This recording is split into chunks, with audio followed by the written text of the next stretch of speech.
ఓకేనా.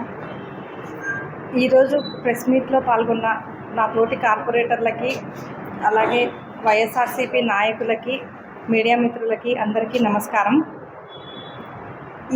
అంటే యూనుస్ బాషా 10th ward corporator పైన జరిగిన దాడి అయితే ఏమి, వాళ్ళ ఆఫీస్ పైన జరిగిన దాడి అయితే ఏమి, ఆయన పైన పెట్టిన హత్యాయత్నం కేసు అయితే ఏమి, ఇవన్నీ చూస్తుంటే మనకు కర్నూలుకు కూడా రెడ్ బుక్ రాజ్యాంగం పాకింది.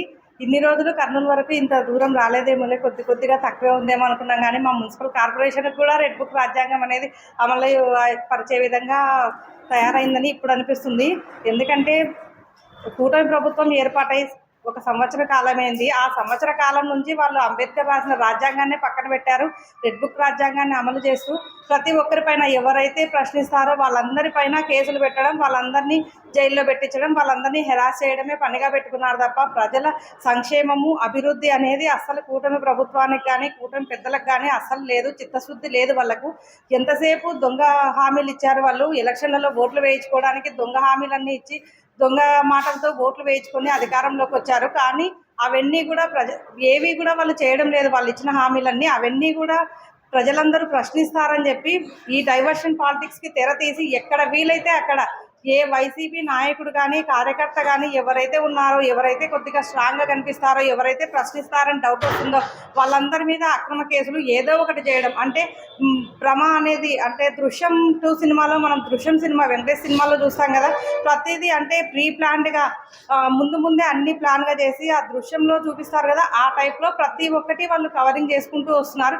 అలాగే ఇప్పుడు యూనుస్ బాషా ఉదంతం కూడా, ఇంతకుముందు కూడా మా మున్సిపల్ కార్పొరేషన్లోనే యూనుస్ బాషా మీద కూడా అంటే ఆయన ఏ మాటలు మాట్లాడకుండా కూడా SC/ST కేసు అనేది నమోదు చేశారు. కానీ ఎంక్వైరీలోనే తెలిసిపోయింది అదంతా ఫేక్ అని చెప్పి. ఇప్పుడు కూడా అలాగే ఆయన ఫర్నిచర్ను అంటే ఆఫీస్ను ధ్వంసం చేశారు.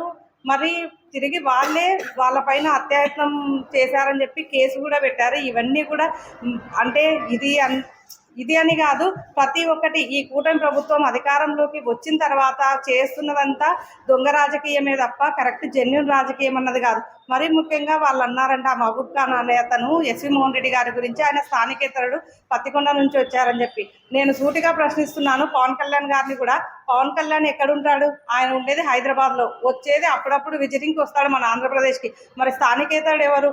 ఆ నాయకులే. డిప్యూటీ సీఎం హోదాలో ఉన్న నాయకుడు స్థానికేతరుడు కాకుండా మరి ఏమైనట్టు?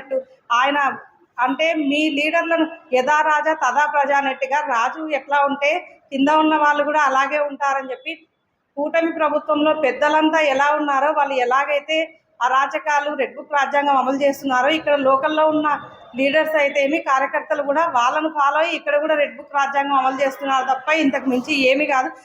ఎవరు కూడా వీళ్ళందరూ పెట్టే కేసులకు ఎవరు భయపడే పరిస్థితిలో లేరు. అందరూ ధైర్యంగా ఎదుర్కోవాలని రెడీగా ఉన్నారు. సంవత్సరం నుంచి కూడా వాళ్ళు చేస్తున్న దాడులు అయితే ఏమి, కేసులు అయితే ఏమి, ప్రతి ఒక్కటి మా వైసీపీ నాయకులు కానీ, కార్యకర్తలు కానీ ధైర్యంగా ఎదుర్కొంటున్నారు. జగనన్న ఉన్నాడు మాకు అక్కడ పైన, ఇక్కడ మా లోకల్లో ఉన్నారు.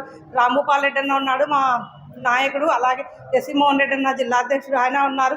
వీళ్ళందరూ ఉన్నారు. మాకెక్కడ భయపడం, ఎవ్వరు కూడా కేసులకు భయపడరు. దొంగ కేసులు కానీ ఎన్ని కేసులు పెట్టినా కూడా ఎవ్వరు భయపడే పరిస్థితులు లేరు. ఇంకా ఇవన్నీ మానేసి మీరు కూడా సంక్షేమం, అభివృద్ధి మీద దృష్టి పెట్టాలని మేమంతా కోరుకుంటున్నాము. Thank you.